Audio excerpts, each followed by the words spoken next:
Good morning.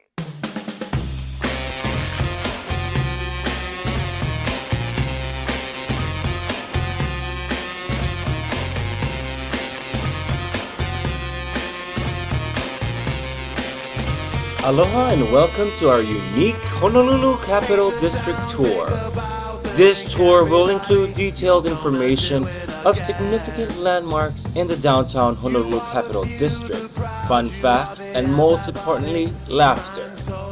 Smile and enjoy because you're exploring the past and present of these beautiful historical landmarks, and I mean, we are in Hawaii. I don't see why not.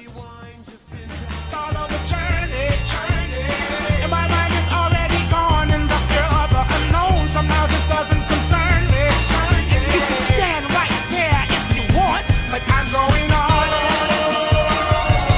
And I'm prepared to go it alone. I'm going on to a place in the sun that's nice and warm.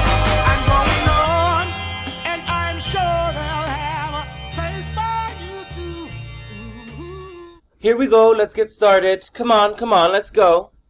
We choose the statue of King Kamehameha the Great to start from because he's the man who really started it all. When Paea was born in 1758 in North Kohala on the island of Hawaii, also known as the Big Island today, each island was ruled by independent chiefs or ali'i, and there was a time of war and a time of peace. At his birth, the kahuna or priest prophesied that a young warrior, or koa in Hawaiian, would one day conquer his foes and be a prominent leader in his time. Because of this prophecy, Paea was hidden away and raised in secrecy for his first 5 years. He was taught the ways of a warrior and a diplomat. He was a big man, standing more than 7 feet tall, and with his stature and fierce gaze, he was feared by many. He is best known for unifying all of the Hawaiian Islands and adopting foreign technologies, such as cannons, to integrate into his brilliant military strategies. The native Hawaiian, which have lived in the Hawaiian Islands for a millennium, did not have metal nor guns, but fought their battles using spears, clubs, and hand-to-hand combat. When foreigners arrived, they were eager to learn about these strange beings and adopted some of their ways and habits.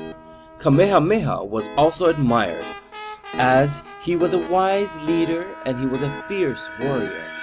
This ain't your archetypal street sound. Scan for ultrasounds, north, south, east, west and all round. And then to the underground. You say that everything sounds the same.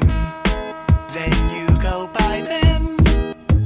There's no excuses, my friend. Let's push things forward, forward. You say that everything sounds the same. Then you go by them. There's no excuses, my friend. Let's push things forward, forward. When the first missionaries arrived in 1819, their mission was to share their religion with the local natives. They originated the written Hawaiian language. They had the first printing press in the islands. They also established the first schools, similar to our modern ones. For many years, Hawaii had the highest literacy rate in the United States due to in much parts of the effort of the early missionaries. Later, they established the Honolulu Library and Reading Room Association in 1879 and constructed the first public library called the Reading Room. Even though the library was filled with about 5,000 books, maintenance manuals, it was created in an effort to persuade workers to give up the evil ways of drinking in bars in the local Honolulu area. Imagine these streets in the mid-19th century. Honolulu Harbor was full of whaling ships with sailors happy to be on dry land after months of pursuing whales at sea and instead switched to pursuing local wahines or women. There were merchant ships stopping by to refuel on their way to Asia. There were powerful military ships from many nations that would stop after months at sea. Honolulu was the Wild West of the Pacific Ocean. So you can imagine the faith, conviction, and stubbornness of those missionaries who believed they could bring their religions, values, and virtues in this populace. Erecting a public library could have been viewed as a crazy dream or far-thinking planning.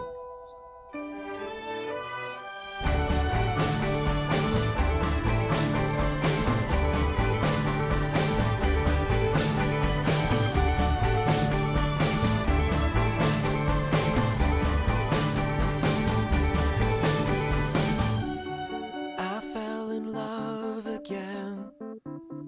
All things go. So now we return to our starting point. Imagine being back in time 150 years or just 100 years ago. All things know. Most of the buildings are still here, from Iolani Palace grounds to Kawaihao Church and the post office building.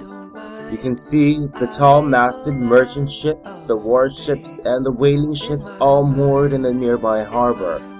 What a sight, huh? But then again, I think about the dusty dirt road, the noise and smell of horses and carts, the din from bars and brothels, and I'm happy to be back in modern times, to tell you the truth. Mahalo nui loa, and thank you very much in Hawaiian for joining us on today's tour. We enjoyed sharing a bit of our heritage, our history, culture, and language with you today, and hope you found it fun, educational, and valuable. Ma'alama pono ia oko e aloha oko, which translates from Hawaiian to take care, to do the right thing, and aloha.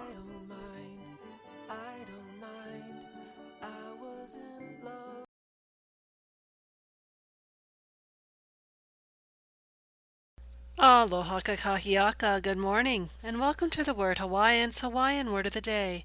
Today's word is hiki. Hiki means can do, or to be able to. Here's how to use it properly in a sentence. When John saw Kehau, he asked her if she could help him out, and she said, "Hiki no, yes I can." And when she saw John, she said, "Ooh, is that a hiki on your neck?" Aloha. Have a wonderful day. Ma'alama pono. Aloha kakahiaka. Good morning, and welcome to the Word Hawaiian's Hawaiian Word of the Day. Today's word is huli. Huli means to turn, flip over, or capsize. Huli. Here's how to use it properly in a sentence. At the canoe regatta on Sunday, Kehau watched the canoe huli and worried about the safety of the paddlers as they righted their canoe. Here's how you really shouldn't use it in a sentence. When Alex was in a bar in LA, he saw a hot woman, and he said, "Hey, chica, want to come back to my place and I'll teach you how to huli?"